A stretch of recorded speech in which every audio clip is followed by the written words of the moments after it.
Punjab police ने सीमा पार से तस्करी करने वाले रैकेट का भंडाफोड़ किया। ड्रग तस्कर के 2 सहयोगियों को गिरफ्तार किया। आरोपियों के कब्जे से 105 किलो हेरोइन बरामद।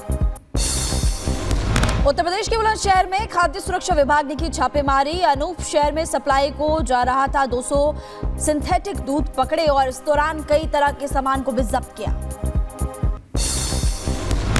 लखनऊ में तांत्रिक ने किया 6 साल की बच्ची से दुष्कर्म। आक्रोशित लोगों ने की तांत्रिक की पिटाई। वीडियो सोशल मीडिया पर वायरल हुआ। पुलिस ने आरोपी को गिरफ्तार किया। यूपी के जौनपुर में दबंगों के हौसले बुलंद। स्टेट बैंक के संचालक को कार्यालय में घुसकर पीटा। मारपीट का वीडियो सोशल मीडिया पर वायरल। उत्तर प्रदेश के रामपुर में उप जिलाधिकारी और खाद्य विभाग की टीम ने बड़ी कार्रवाई की। 125 किलो खराब सोन पापड़ी को नष्ट किया। दुकान मालिकों से पूछताछ जारी। उद्वार में एक महिला का वीडियो आया सामने। कृषि अधिकारी के दफ्तर में एक शख्स पर कुर्सी से हमला किया। मौके पर दर्शक बने रहे सरकारी अधिकारी। बारामूला में एक बस में आग लगी। लोगों में हड़कंप मचा। हादसे में किसी के हताहत होने की खबर नहीं। उत्तर प्रदेश के उन्नाव में पिता ने बेटे को पीट कर उतारा मौत के घाट। पत्नी से झगड़ा करने के बाद पति ने की थी बच्चे की पिटाई। पुलिस ने आरोपी पिता को किया गिरफ्तार। उत्तर प्रदेश के बांदा में एक युवक को दी गई तालिबानी सजा। प्रेमिका से मिलने गया था युवक। प्रेमिका के परिजनों ने जमकर पिटाई की। यूपी के बदायूं में एसडीएम की मौजूदगी में नगर पंचायत चेयरमैन के समर्थकों ने सभासद को पीटा और पिटाई का वीडियो सोशल मीडिया पर वायरल। 6 नामजद 12 अज्ञात पर एफआईआर दर्ज। उत्तर प्रदेश के बागपत में हाईवे पर मची दूध की लूट। बाल्टी और बोतलें लेकर पहुंचे लोग। अनियंत्रित होकर पलटा था दूध से भरा टैंकर। उत्तर प्रदेश के बागपत में शिकारी के बिछाए जाल में फंसा आदमखोर तेंदुआ। शिकारी के शिकंजे में फंसा तेंदुए के पैर और वन विभाग ने चलाया रेस्क्यू ऑपरेशन। उत्तर प्रदेश के बदायूं में बाइक और साइकिल सवार की टक्कर। हादसे में एक युवक की मौत हुई। 4 लोग घायल हुए। परिजनों में कोहराम मचा। बिहार के भोजपुर से दिल दहला देने वाला मामला सामने आया। किन्नर के पति ने गोद लिए बच्चे की पीट कर हत्या कर दी। घटना को लेकर गांव में मची सनसनी। छत्तीसगढ़ के रायपुर में बिल्डिंग में आग लगने से हड़कंप मचा। आग लगने से 2 लोगों की मौत हुई। एसी फटने से आग लगने की आशंका जताई जा रही है। यूपी के गाजियाबाद में एक सोसाइटी के पास लगी आग। सूचना के बाद मौके पर पहुंची फायर ब्रिगेड की टीम कड़ी मशक्कत के बाद आग पर काबू पाया गया। उत्तर प्रदेश के कानपुर में तेज रफ्तार का कहर। खड्डे में अनियंत्रित होकर गिरी बस। हादसे में करीब 1 दर्जन लोग घायल हुए। फिलीपींस के बंटागस में तूफान ने मचाया कहर। बाढ़ की वजह से टूटा पुल। वहीं पर लैंडस्लाइड के कारण 126 लोगों की मौत। फिलीपींस में तूफान का कहर। सड़कें बनी दरिया। पानी में डूबी नजर आई गाड़ियां। हर तरफ नजर आ रहा तबाही का मंजर। अब बेरूत में हिजबुल्लाह के ठिकानों पर आईडीएफ की बमबारी। इजराइल ने हिजबुल्लाह के 8 ठिकानों पर हमला किया। बुर्ज अल बजरे को निशाना बनाया। बेरूत में देर रात हुए जमकर विस्फोट। इजराइल की तरफ से ताबड़तोड़ हमले किए गए। घातक हो रही जंग। बेरूत में ताबड़तोड़ हमले के बाद नजर आया धुएं का गुबार। इजराइल की तरफ से किए जा रहे हैं ताबड़तोड़ हमले। लेबनान की तरफ से इजराइल में दागे गए रॉकेट हमलों की वजह से कई जगहों पर आग लगी। लोगों को करना पड़ रहा परेशानियों का सामना। जंग के बीच ईरान के 4 सैनिकों की मौत। जंग के लिए घातक रूप हो रहे ताबड़तोड़ हमले और बरसाए जा रहे हैं बम और गोले। ईरान के राष्ट्रपति ने इजरायली हमलों में 4 लोगों की मौत पर जताया शोक। साथ ही भविष्य के हमलों के लिए चेतावनी दी।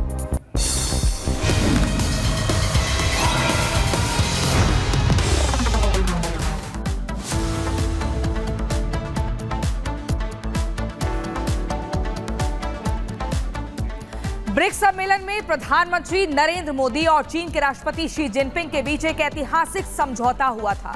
दोनों देशों ने एलएसी के डेप्सांग और डेमचौक में अपनी अपनी सेना हटाने का ऐतिहासिक फैसला लिया था। लेकिन इस फैसले को लेकर भारत के विदेश मंत्री एस जयशंकर ने एक बहुत बड़ा बयान दिया है।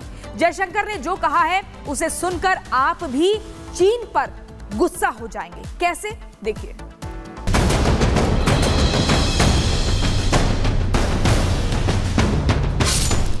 21 अक्टूबर को जब से रूस के कजान शहर में प्रधानमंत्री नरेंद्र मोदी और शी जिनपिंग के बीच वास्तविक नियंत्रण रेखा को लेकर जो समझौता हुआ है उसकी चर्चा आज पूरी दुनिया में हो रही है।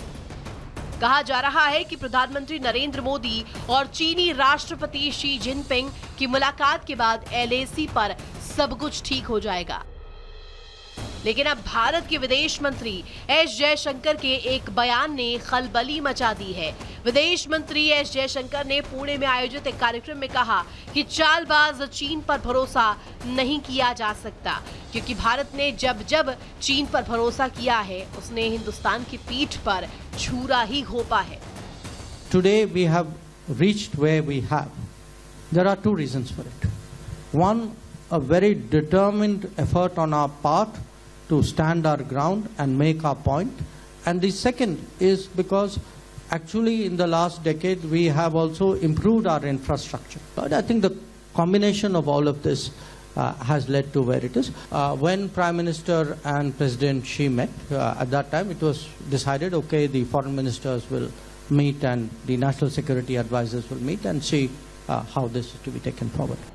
विदेश मंत्री एस जयशंकर ने भले ही खुलकर चीन की पोल नहीं खोली, लेकिन उनका ये कहना कि आगे आगे देखिए होता है क्या, इस बात की तरफ इशारा करता है कि चालबाज चीन पर भरोसा करने में हिंदुस्तान का नुकसान है, क्योंकि चीन के धोखे से जुड़े तमाम ऐसे उदाहरण हैं जो ये बताते हैं कि चीन भरोसे के लायक नहीं है।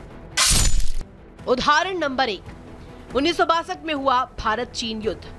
चीन ने यह युद्ध ऐसे समय पर छेड़ा था जब भारत चीन पर भरोसा करने लगा था, दोस्ती के नए अध्याय लिखे जा रहे थे और हिंदी चीनी भाई भाई का नारा बुलंद किया जा रहा था। लेकिन तभी चीन ने भारत पर हमला करके पीठ में छुरा घोंपने का काम किया था। उदाहरण नंबर 2, साल 1965 का भारत पाकिस्तान युद्ध। 1965 में जब भारत पाकिस्तान के साथ युद्ध लड़ रहा था, तभी चीन ने भारत को नाथुला और जेलेप ला दर्रा खाली करने के लिए कहा था, जिसकी वजह से युद्ध के हालात बन गए थे और 1967 में भारत चीन के बीच टकराव हो गया था। लेकिन तब भारतीय सैनिकों ने चीन को मुंह तोड़ जवाब भी दिया था और कई चीनी सैनिकों को मार गिराया था। उदाहरण नंबर 3, 15 जून 2020 को हुई गलवान घाटी में हिंसा। चीन पर विश्वास न करने का सबसे ताजा उदाहरण गलवान घाटी हिंसा है। सभी ने देखा कि कैसे चीनी सैनिकों ने पूर्वी लद्दाख के पैंगोंग त्स्यो झील में कब्जा करने की कोशिश की थी और इस संघर्ष में भारत के 20 बहादुर जवान शहीद हो गए थे। ये वो तमाम उदाहरण बताते हैं कि चीन पर भरोसा नहीं किया जा सकता। हालांकि इस बार भारत पहले से ज्यादा तैयार है। भारत समझौते का ईमानदारी से पालन तो कर रहा है, लेकिन चीन की चालाकियों को देखते हुए अलर्ट भी है। जाहिर है कि चीन इस बार कोई चालबाजी नहीं दिखा पाएगा और मोदी के सामने चीन ने कोई षड्यंत्र रचा तो उसे इसका मुंह तोड़ जवाब भी मिलेगा। Bureau report, Republic Bharat.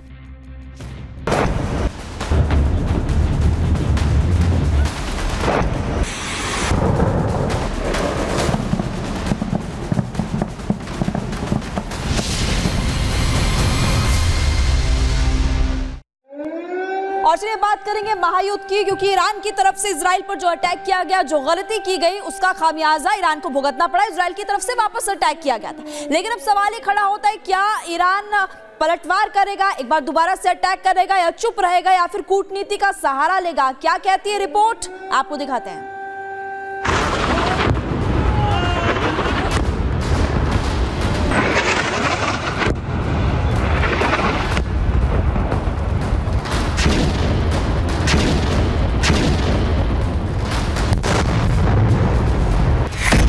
Israel का हमला विश्व दहला।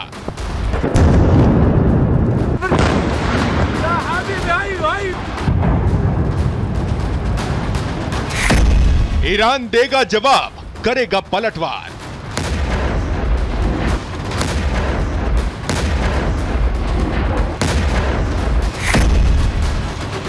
प्रलय का नया चैप्टर, होगा युद्ध भयंकर।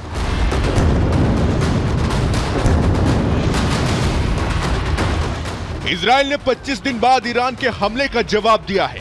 इजराइल ने ईरान के 10 ठिकानों को निशाना बनाया है। इस हमले में ईरान के रेड आर्मी के 4 आर्मी अफसरों की जान चली गई, जिसके बाद से ही दुनिया एक अनजाने खौफ से डरी हुई है।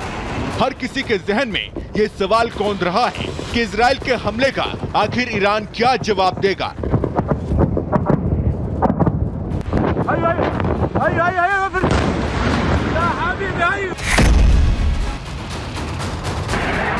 दरअसल इजराइल के हमले के बाद ईरान की तरफ से जो इशारा किया गया है, उसे देखते ही इस बात की आशंका प्रबल है कि ईरान चुप नहीं बैठने वाला। वो इजरायली हमले का मुंहतोड़ जवाब जरूर देगा। हालांकि ईरान अपने सैन्य ठिकानों को तबाह करने वाले इजरायली हमले का जवाब कब और किस तरह से देगा, ईरान इस बारे में कुछ भी खुलकर कहने से बच रहा है। लेकिन ईरान के राष्ट्रपति मसूद पेजेश्कियान ने इजरायली हमले के बाद जिस तरह का बयान ईरान के आगे रहने वाले रुख को लेकर दिया है, उससे साफ जाहिर है कि ईरान इजराइल पर अचानक हमला करके किसी भी वक्त चौंका सकता है। जी हां, ईरान के राष्ट्रपति मसूद पेजेश्कियान ने इजरायली हमले के बाद ईरान के लोगों में मची अफरा तफरी के बीच जनता को संदेश देते हुए कहा है कि ईरान के दुश्मनों को पता चल जाना चाहिए कि बहादुर लोग अपनी जमीन की रक्षा के लिए निडरता से खड़े हैं और वो किसी भी मूर्खतापूर्ण कार्रवाई का जवाब बुद्धिमत्ता और बुद्धि से देंगे। हालांकि इजराइल को भी ईरान के आक्रामक तेवर का अंदाजा है, लिहाजा ईरानी हमले की आशंका के बीच इजराइल ने अपने कई रिहायशी ठिकानों को खाली करा लिया है। लेकिन ईरान पर हमले के बाद भी इजराइल के तेवर में कहीं कोई नरमी नहीं आई है। वो अब भी अपने दुश्मनों को खुली चेतावनी दे रहा है। ईरान के जवाबी हमले की आशंका के बीच इजरायली पीएम बेंजामिन नेतन्याहू ने कहा है, इजराइल ने ईरान पर हमले में अपने राष्ट्रीय हितों के मुताबिक लक्ष्यों को चुना, न कि अमेरिका के दिए गए निर्देशों के मुताबिक। इस बार भी ऐसा ही हुआ और आगे भी ऐसा ही होगा। जाहिर है दुश्मनों को लेकर इजराइल के आक्रामक रुख में कोई बदलाव नहीं आया। वो अमेरिका के कंट्रोल से भी बाहर हो चुका है। उसने ईरान को सीधा संदेश दे दिया है कि अगर ईरान ने पलटवार किया तो वो आगे भी दुश्मनों पर कहर बरपाता रहेगा।